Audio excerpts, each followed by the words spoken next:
يا صباح السعادة ويا صباح الهنا وصباح الجمال على كل اخواتي وكل حبايبي، ازيكم عاملين ايه؟ يا رب تكونوا في احسن صحة واحسن حال. يوم جديد وفيديو جديد، وان شاء الله يكون يوم سعيد ومليان بركة على كل بيوتنا يا رب. وجمعة مباركة يا بنات.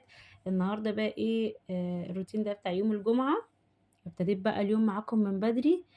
نبخر كده بقى، طبعا احنا عاملين روتين يوم الخميس. عملت معاكم الريسبشن وعملت معاكم غرفة الاولاد، وانا كملت يعني نضفت بشوية حاجات كده مع نفسي، فهشارك معاكم كل حاجة. يلا بقى قبل ما نبتدي الفيديو هنصلي على حبيبنا وشفيعنا. اللهم صل وسلم وبارك على سيدنا محمد عدد ما في علم الله، صلاة دائمة بدوام ملك الله. متنسيش تحطي لايك حلو، ما تنسيش تكتبي كومنت وتصلوا على النبي يا بنات في الكومنتات. وعايزة بقى ايه اللي ما اشتركش يشترك عشان خاطر العيلة بتاعتنا تكبر، والقناة كده تكبر بيكم وتبقوا اخوات جداد ليا. عملت ايه بقى؟ انا طبعا زي ما قلت لكم نظفت الغرفه بتاعه الولاد وفرشتها معاكم امبارح لما عملت معاكم اللانش بوكس يوم الخميس، وابتديت معاكم يوم الخميس برضو من الصبح بدري. وبعد ما الولاد مشوا نظفنا الغرفه بتاعتهم وعملنا الريسبشن وخلصنا اللي ورانا، وكمان عملت الغدا معاكم بس يعني ما كملتوش كله. غرفه النوم اصلا كانت عندي نظيفه، ما كانتش محتاجه ان انا اغير لها ملايه او حاجه وبس. فلما صحينا بقى يوم الجمعة طبعا انا اللي خلصته معاكم، رجعت عملت الروتين بتاع بالليل تاني يا بنات. يعني انا عملت معاكم يوم الخميس روتين صباحي، وجيت بالليل قبل ما ننام برضو عشان الدنيا تبقى نظيفة كده لما نصحى الصبح. برضو لميت الألعاب بتاعت الأولاد ومطرح السرير برضو ما كنا نايمين كده هويتها ونفضتها. وزي ما شفتم بخرت الشقة كلها الحمد لله اللهم بارك، كانت الشقة كلها نظيفة يعني. والمواعين طبعًا كنت غاسلاها قبل ما انام وخلّصت كل اللي ورايا. أنا باحب يوم الجمعة أصحى الصبح، يعني اللي هو إيه، أحب أبخّر وقت الصلاة وأعمل بقى الفطار اللي كلنا بنعشقه وكلنا بنحبه كمصريين بقى، اللي هو الفول والطعمية والبطاطس بقى المقلية والحاجات دي. فقُلت بقى أحضّر معاكم كده الفطار ده. طبعًا أنا كل جمعة ده الفطار اللي قُلت لكم عليه أساسي. كان عندي طعمية في الفريزر، وكان عندي برضه الفول، فاكرين اللي أنا كنت عاملاه؟ أنا عملت معاكم الفول وعملت معاكم الطعمية قبل رمضان، وكان اتبقى معايا بقى يعني دول آخر كيسين، يعني آخر كيس طعمية وآخر كيس فول، لإن الفطار ده أنا باعمله يوم الجمعة بس، فمش باستهلك طبعًا كمية كبيرة من الفول والكلام ده. يعني هي مرّة في الأسبوع بنعمل فطار حلو زي ده، بقية الأسبوع بقى بنغيّر، يعني نعمل بطاطس بقى مهروسة وبيض، نعمل مثلًا اللي هو طحينة وعسل. بنعمل بقى أفكار كتير، اللي بييجي على بالي الصراحة باعمله. ساعات نعمل ساندوتشات كده جبنة وحاجات زي كده. فالمهم بقى عملنا الفطار، وساعات بقى ليّا مزاج كده أعمل النهارده الفول يكون بقى يا بنات ببصل وطماطم وفصين توم كده، وأوقات باحب أعمله عادي بسمنة وفول بس ويتحط عليه ليمون وخلاص كده. بس النهارده بقى لأ، قُلت لازم إن أنا أعمل لهم بقى الفطار حلو بنِفس حلوة كده.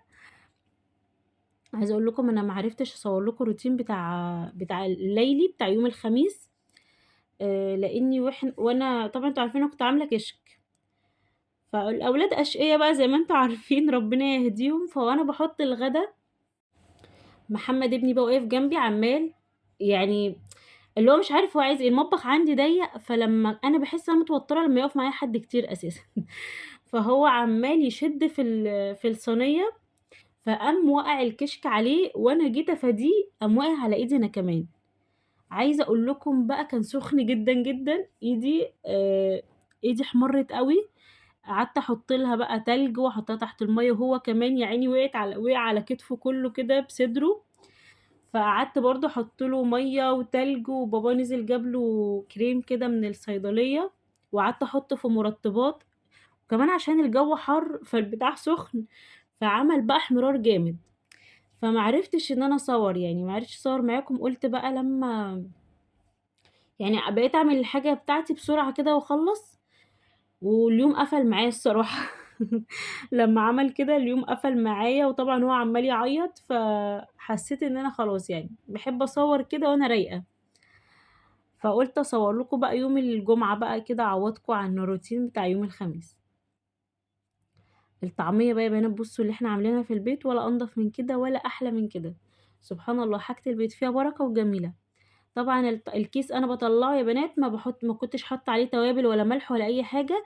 طلّعت كيس الطعمية حطيت عليه بضاية وحطيت عليه بقى الملح وسيكة كده من البيكنج باودر، وخلطت كلّه مع بعضه وحطيت شوية سمسم برضه. وده كان الفطار بتاعنا فضل ونعمة من عند ربنا. وكمان كان عندي كابوتشي غسلته وحطيته جنب الفطار. فطرنا، دخلت بقى طبعًا على اللي ما بيخلصش الغسيل. فقُلت بقى ألِم الغسيل لإني الفترة اللي فاتت اللي أنا ما كنتش أصلًا باصوّر فيها، كان عندنا مشكلة في الماتور. كل شوية المَيّة تقطع بال3، 4 أيام. يعني مثلًا إيه، الماتور حصل له مشكلة، ييجي الراجل ياخده ويسيب العمارة كده من غير مَيّة ولا أي حاجة، وعقبال ما يصلّحه يجيبه لنا بعد 3، 4 أيام. فكنا بقى نجيب يعني بنشتري يا إما مَيّة معدنية أو يعني المهم إن إحنا كنا بنجيب مَيّة من برّه، فيا دوبك كانت على قد الأكل وعلى قد يعني الولاد فاهمينّي. فما كنتش باعرف أعمل حاجة، لا كنت باعرف أغسل ولا أي حاجة. بس طبعًا كنت باغسل المواعين بتاعتي بقى عارفين اللي هُم الناس بتوع زمان، أجيب بقى بتاعة المَيّة واغسل المواعين وارجع أشطفها. فكان أيام صعبة أوي الفترة اللي فاتت دي الحمد لله. فما صدّقنا بقى الحمد لله ربنا يهديها كده المَيّة علينا، والماتور ده ربنا يهديه وما يبوظش تاني، لإني حرفيًا كل 10 أيام بيبوظ. فغسلت بقى بقيت أغسل كل شوية عمّالة أغسلها عندي حرمان. فأديني لمّيت الغسيل بقى وقُلت برضه أنشر الغسيل اللي عندي. ما كانش عندي غسيل كتير الحمد لله. بس أنا باحب أول بأول كده إيه، أخلّص الغسيل اللي عندي، لإن الغسيل يا بنات لمّا بنشيله بيلِم طاقة سلبية في البيت وما بيبقاش حلو.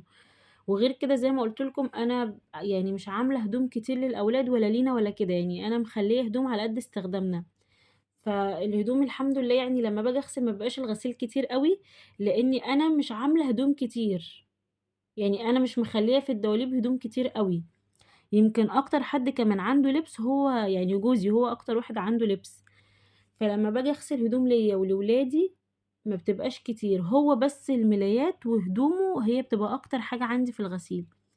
فباحاول أول بأول إيه، أغسل عشان الهدوم الولاد بيحتاجوها دايمًا. فممكن بقى نغسل بقى على مدار اليوم لحد ما أخلّص بقى الباسكت. أهم حاجة إن شاء الله أكون قبل ما نمت أكون خلّصت باسكت الغسيل يكون خلص خالص. لإني أنا باشيل طبعًا المفروض ما اشيلش باسكت الغسيل ده في الحمام. ولإن هو المفروض الغسيل ما يباتش في الحمام أصلًا. أنا سمعت إن هُم بيقولوا غلط. فأنا باحاول إن أنا أخلّصه على مدار اليوم، إن ييجي الليل وأنا مخلّصة كل الغسيل اللي عندي. لإني مش باحب الصراحة أحط الغسيل في الغرف. يعني بنبقى يعني الهدوم فيها عرق وكده ومش نضيفة، فممكن تعمل كمكمة مش حلوة في الغرف. فباحاول إن أنا أتخلّص منها يوميًا بقى. وهنا بُصّوا يا بنات كنت غاسلة المخدات بتاعة غرفة النوم عندي. باحطها عادي في الغسالة، هي صغيرة هي ما فيهاش حاجة وفايبر. فباحطها في الغسالة بشوية مسحوق ويعني بتبقى زي الفل كده. المخدات الطويلة بقى اللي بتتعبني جدًا ونزّلتهم مرّة المغسلة بهدلوهم، فقُلت مش هانزّلهم تاني يعني، أبقى أغسلهم على إيدي هنا. هنعمل غدا إيه بقى، خلّصت ودخلت على الغدا على طول. الغدا كشري بقى. هو اليوم النهارده أكلات شعبية مصرية رهيبة. فبس النور بقى قطع. مع إن كانوا أخدوا أجازة يوم الجمعة ما كانوش بيقطعوا النور، بس دلوقتي مش عارفة بيقطعوه ليه. النور بقى قطع. فكنت أنا باعمل إيه بقى، أنا كنت عملت المكرونة وكنت عملت رز بشعرية. فلمّا النور قطع فتحت الكشاف وعملت الصلصة. وكان عندي كده حتة كبدة في الفريزر حوالي نُص كيلو برضه شوّحتها كبدة جملي.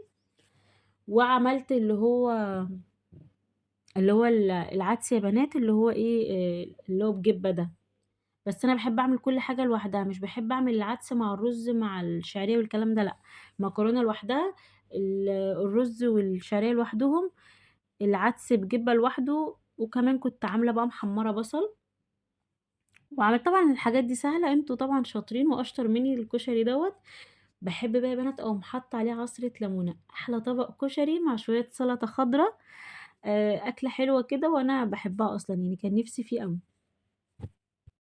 فقُلت أعمله بقى. بُصّوا أحلى من اللي أنتِ بتشتريه من برّه أكيد، وأوفر كمان وأنضف. فطبعًا أنتِ بيبقى معاكِ أطفال صغيرة ما تعرفيش الطماطم بقى هُم عاملينها إزاي، الحاجات اللي هُم بيستخدموها نضيفة والّا لأ. ال المكرونة والأكل ده بايت والّا هُم فعلًا عاملينه فريش الصبح. عُمر برضه الأكل بتاع برّه ما يبقى زي أكل الأم. أنتِ بتبقي غاسلة إيدِك كويس جدًا وغاسلة مواعينِك كويس جدًا ومنضّفة كل حاجة وتغسلي الحاجة مرّة و2 و3 وبتعملي الحاجة بحُب كمان. فباحب حتى الكشري والأكل اللي هُم بيحبّوه ياكلوه من برّه، باحاول على قد ما أقدر إن أنا أعمل الحاجات دي في البيت. بُصّوا، هو ربنا بيجعل البركة والطعم الحلو في الأكل بتاع الشارع عشان ده رزقهم، بس إحنا بنحاول على قد ما نقدر نقرّب لأكتر طعم. لإن ما بقاش في حد بقى زي الأول كده يا بنات، الأكل مش عارفة فيه إيه. يع لو جِبنا يعني مرّة كده جِبنا أكل من برّه، أنا عايزة أقول لِك كُلّنا تعبنا. يعني جِبنا فرخة مشوية كده، كان في ظروف والمَيّة قاطعة وما كناش عارفين نعمل أكل، فجِبنا فراخ يعني وأكل من برّه. عايزة أقول لكم كُلّنا تعبنا، العيال الصغيّرين وأنا وجوزي تعب. لأ، مهما كان برضه أنا بقيت خلاص بقى.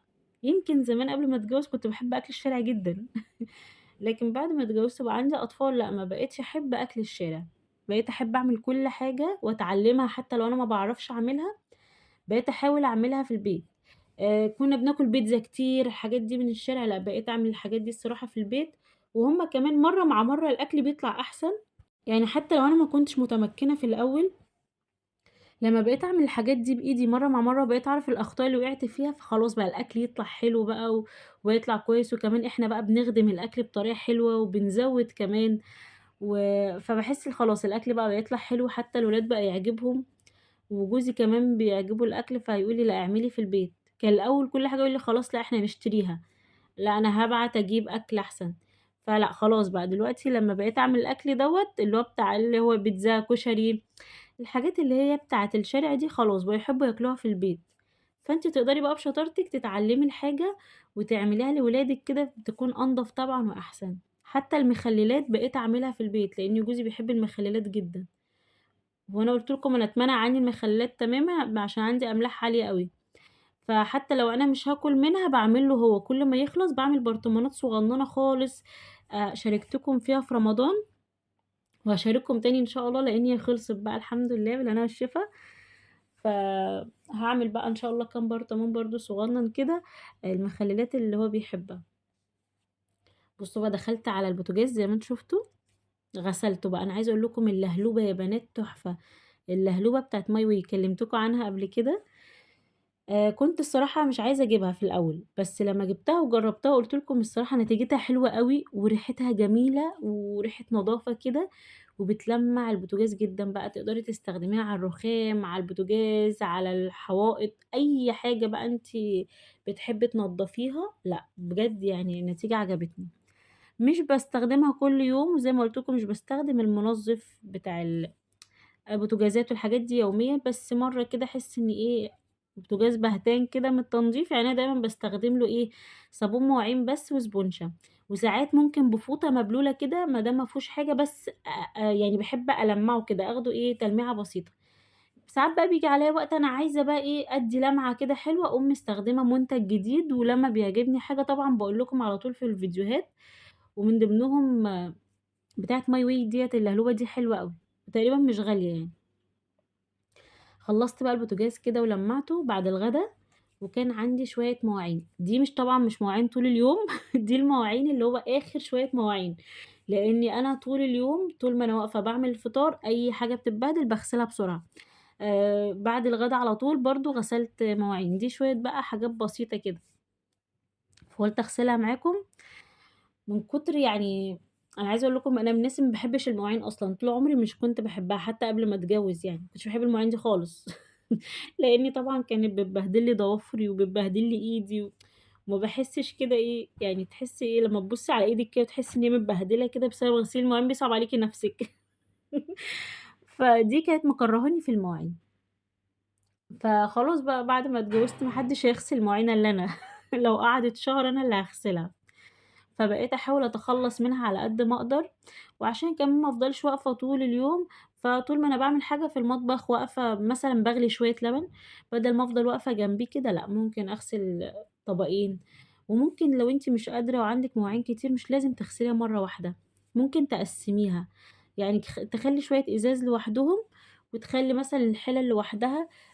الأطباق لوحدها، المعالق لوحدها، وتخلّيهم كده، وعلى مدار اليوم يعني أنتِ داخلة مثلًا تعملي الغدا، تقومي غاسلة الحِلَل، داخلة تاني تعملي مثلًا أي حاجة في المطبخ، تقومي غاسلة شوية الإزاز، وهكذا على مدار اليوم، تتخلّصي بقى من المواعين الكتير، وبعد كده تتعوّدي إن أنتِ طول ما أنتِ واقفة في المطبخ، اغسلي طبقين بطبقين، يعني لمّا آجي دلوقتي مثلًا إحنا اتغدينا، فحلّتين مثلًا من الغدا و4، 5 أطباق وكام معلقة وكده، دول مش هياخدوا معايا مجهود، غير لمّا أكون باعمل فطار وبعد كده باعمل غدا، وبعد كده بقى هتشربوا عصير أو عاملين حلويات أو أيًا كان، كل دي مواعين آخر الليل، يا نهار أبيض! دي بجد تقطم الضهر. فحاولي على قد ما تقدري تبقى إيدِك كده إيه في المواعين بالذات وفي الغسيل، دايمًا بانبّه عليكم الغسيل والمواعين يا بنات، لإن الحاجات دي بتتكاثر، باحس إن هي بتزيد يعني أنا كل ما أغسل باحس إن هُم بيكتروا، أغسل يكتروا أكتر.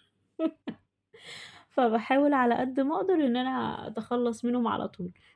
فعلى مدار اليوم طبعًا أنا عارفة إن هو بيبقى صعب، بس ربنا يدّينا الصحة ويخلّينا كده إن على مدار اليوم نخلّصهم، ودايمًا حُطّي في بالِك حاجة، طول ما في مواعين كتير وطول ما في لبس كتير اعرفي إن أنتِ أم شاطرة، لإن المواعين الكتير اللي عندِك دي معنى كده إن أنتِ طول اليوم بتعملي أكل، فربنا يدّيكِ الصحة ومعاكِ ناس بياكلوا، ودي نعمة كبيرة أوي من عند ربنا يا بنات، إن أنتِ تبقي أم شاطرة كده وبتعملي أكل وحاجات في البيت و وبتبسطي أولادِك وبتعملي لهم اللي هم عايزينه. فدي نعمة كبيرة ربنا يدّيكِ الصحة عليها ويعينِك، ولمّا تلاقي عندِك غسيل كتير برضه اعرفي إن ولادِك كده استحمّوا، وإن أنتِ ملاياتِك نضيفة، وإن أنتِ أم نضيفة وجميلة وبتحافظي على ولادِك وبتحافظي على نضافتهم، فطبيعي إن هُم يغيّروا هدوم، فطبيعي إن هي تتغسل، طبيعي الملايات اللي هُم بيناموا عليها تتغسل، الحاجات دي كلّها تعرّفِك إن أنتِ فعلًا أم شاطرة وأم جميلة كده وربنا يعينِك يا رب ويقويكِ. فربنا يا رب يديم علينا اللمة ويديم علينا ولادنا وعيلتنا وكل الناس اللي بنحبهم يا رب ما يحرمناش منهم أبدًا. اوعي تملّوا يا بنات من غسيل المواعين، اوعي تملّوا من الترويق، اوعي تملّي من أي حاجة أنتِ بتعمليها كسِت بيت في البيت، لإن فعلًا هو دوّة يعني أنا باقعد أقول الولاد هيكبروا، ويعني ساعات لمّا باتنرفز زي أي أم طبعًا، لإن في ناس بتقعد تكتب لي في الكومنتات أنتِ إزاي رايقة كده، هو أنتِ إزاي شقتِك نضيفة كده الكلام ده مش حقيقي، ما فيش حد شقته نضيفة وما فيش حد رايق، أصل أنا أم مهما أكون حتى لو أنا طبيعتي هادية طبعًا كلّكم معاكم أطفال فعارفين يعني إيه ضغط، وبعدين إحنا عندنا كمان تقلُّبات في الهرمونات، فلمّا بييجي علينا وقت إحنا نَفْسنا مخنوقين، بنقعد نعيّط كده من غير ما حد يقول لنا حتى أي كلمة. فلأ طبعًا أكيد مش رايقة طول الوقت، وأكيد مش شقتي نضيفة طبعًا طول الوقت والحاجات دي، بس أدينا بنسعى يا بنات إن إحنا نبقى كويسين أو بيتنا نضيف أو بنحاول. حُطّي في بالِك طول ما أنتِ كده يعني حواليكِ عيلة وعندِك أولاد وهُم مسؤولين منِّك، أكيد ربنا هيدّيكِ على قد الحمل التقيل اللي أنتِ فيه، على قد التعب، وفي أمهات كمان بتشتغل فبتشتغل وبترجع تعمل شغل بيتها وبتذاكر لولادها، بجد أنا عارفة إن إحنا بنبقى شايلين كتير، بس على قد ما بتشيلي وعلى قد ما بتتعبي، على قد طبعًا ما ربنا هيجازيكِ، فأكيد بقى مش هيجازي واحدة بتشتغل وبتعمل الأكل وبتحافظ على ولادها زي واحدة ما بتعملش حاجة خالص، فدايمًا باقعد أقول كده، بُصّي بالعين الحلوة، بلاش تبُصّي أنا طول اليوم اتهد حيلي، أنا طول اليوم باعمل وباسوي، دي نعمة ربنا مدّيها لِك. يعني أنا كان لمّا حد من ولادي يتعب، طبعًا ربنا يخلّي ويحفظ الأولاد كلّها أشقيا، فلمّا كان حد من ولادي يتعب كنت أفضل أعيّط كده وأقعد أقول له: "قوم بهدل بقى، قوم يعني اعمل الحاجات اللي أنت كنت بتعملها اللي كانت بتضايقني." لمّا كنت أشوفه نايم تعبان كده أو بنتي تعبانة أو كده، كانوا بيصعبوا عليَّ جدًا لدرجة إن أنا عايزاهم يقوموا يبهدلوا اللي هُم كانوا بيعملوه وأنا هابقى مبسوطة وأقوم أنضّفه، بس ما اشوفكوش تعبانين. ففعلًا هو الموضوع دوّة أنا باحسّه، كده هيكبروا وهيتجوّزوا وهيسيبوكِ والدنيا هتبقى فاضية عليكِ خالص، وهتقعدي لوحدِك ومش هيبقى عندِك مواعين كتير ولا غسيل كتير ولا هيبقى عندِك الألعاب اللي أنتِ كل ما طول ما أنتِ ماشية في الشقة بتدوسي عليها ولا الحاجات دي، ولا هتلاقي حد ينرفزِك ولا يعصّبِك بالعكس أنتِ الوحدة هتتعبِك لدرجة إن أنتِ هتقولي لهم ابعتوا لي ولادكم.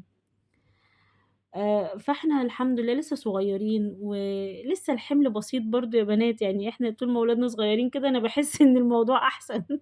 كل الناس اللي ولادهم كبروا بيقولوا إن الموضوع صعب جدًا عندهم، إن هُم يتعاملوا مع ولادهم بعد ما يكبروا يعني. فحاولي إن أنتِ تستمتعي بالفترة ديّة مع ولادِك، سواء بقى هُم بيبيهات صغنّنين، هُم أطفال، هُم في مدارس، حاولي في كل مرحلة إن أنتِ تحمدي ربنا على اللي أنتِ فيه وتستمتعي باللي أنتِ فيه، وكده، كده كل حاجة بتعدّي، حُطّي في بالِك كده، كده، كده هيعدّي كل حاجة وهيكبروا وأكيد في حاجات هترتاحي منها وأكيد في حاجات هتتعبي منها، فحاولي على قد ما تقدري كده إن أنتِ خلاص تدخلي الموضوع كده بحُب. اصحي من النوم استغفري ربنا كده وقولي لا حول ولا قوة إلا بالله، وطبعًا يا بنات نمسك على الصلاة جدًا وعلى ذكر ربنا عشان ده فعلًا بيعيننا وبيقوينا أوي في كل حاجة، ودايمًا ندعي ربنا إن ربنا يعينِك على تربيتهم ويقويكِ على تربيتهم، يا رب يعين كل أم ويديها الصحة يا رب. بُصّوا بقى رغيت معاكم كتير وخلّصت المطبخ أهو معاكم على طول وغسلت المواعين وكده أقول لكم الحمد لله خلّصت اللي ورايا، وإن شاء الله أشوفكم في فيديو جديد على خير، دمتم في أمان الله.